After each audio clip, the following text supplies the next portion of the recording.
A big hello to the Rise High tribe. Today I'm here with James and we're talking about how to manufacture your own equity growth. More specifically, how to actually make your property grow in value ahead of the market movements.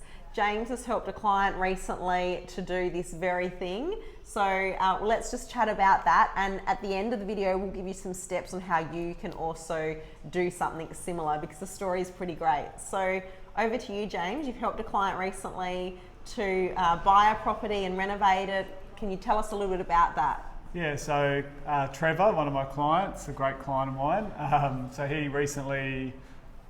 he's an active property investor and he recently purchased a property in Elizabeth Park in South Australia.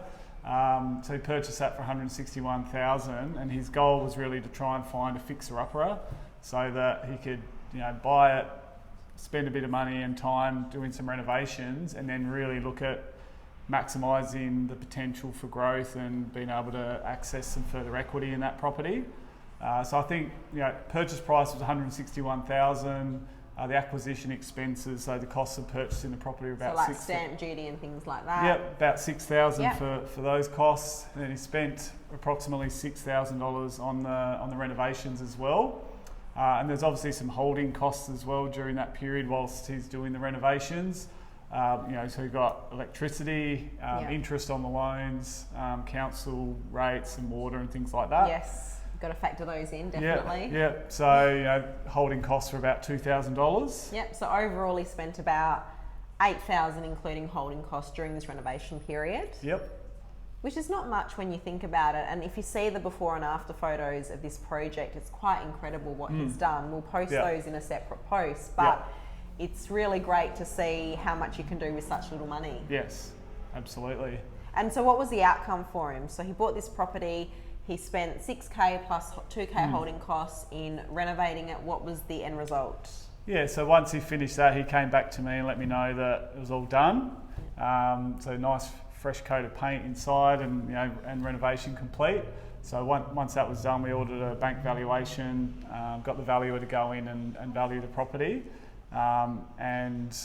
Really the process there was to see where it sits now based on the improvements that he's completed, and the valuation came in at $210,000. Wow. So it started off purchase price at $161,000. And that was only a few months after purchasing the property, is that right? Yeah, so about 3 months after. So in 3 months, he's basically created a profit of $35,000. Yep. When you strip out the expenses, strip out the holding costs, he's created $35,000 in profit, in equity, increased his net assets by that amount. How incredible. Yeah, he's done really well. So has that helped him with his borrowing capacity?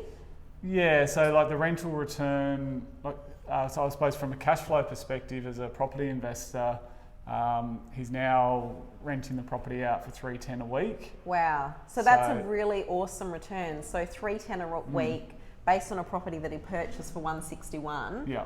So that's about just over a 9% return. Yeah. So definitely positively geared. Yeah, and that's the thing, right? Like, so he's done those renovations to improve the value of the property, but it's also improved the return. Rental income. The so rental overall, income. Increasing his borrowing capacity. Yep. Because he's got more net assets, he's got higher rental income. So that just means that he's able to buy his next investment property sooner potentially. Yeah.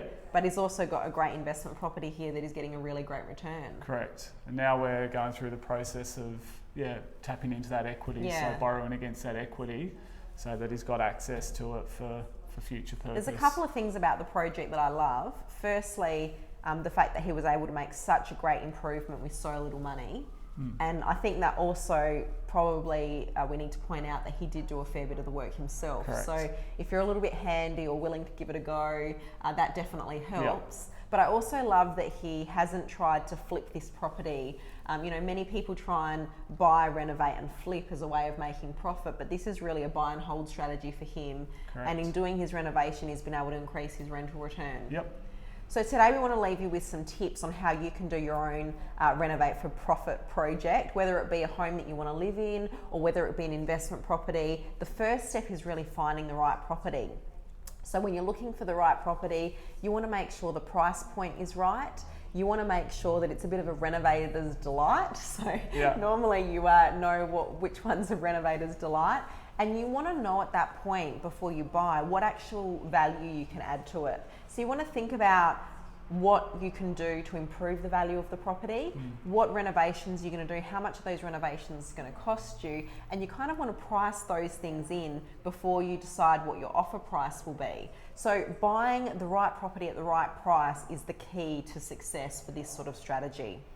What's step number 2, James? Well, it's really important to get the finance organised Yes. so that you've got a good understanding of how you're going to finance the purchase. Yep.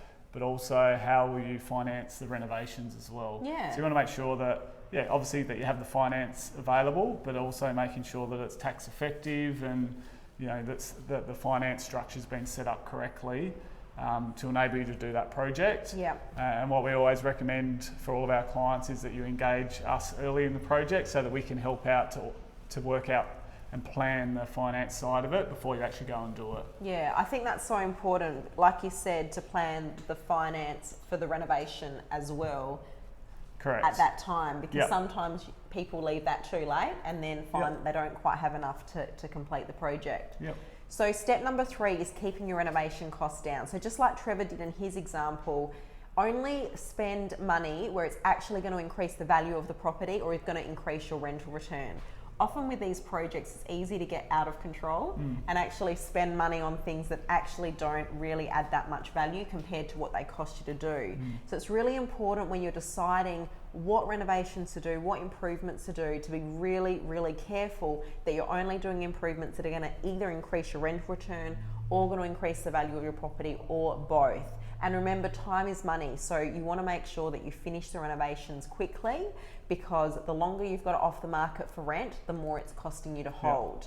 And like Trevor did, if you can do some of the work yourself, then that's obviously going to help you to keep the renovation costs down, because a lot of the cost goes towards trades.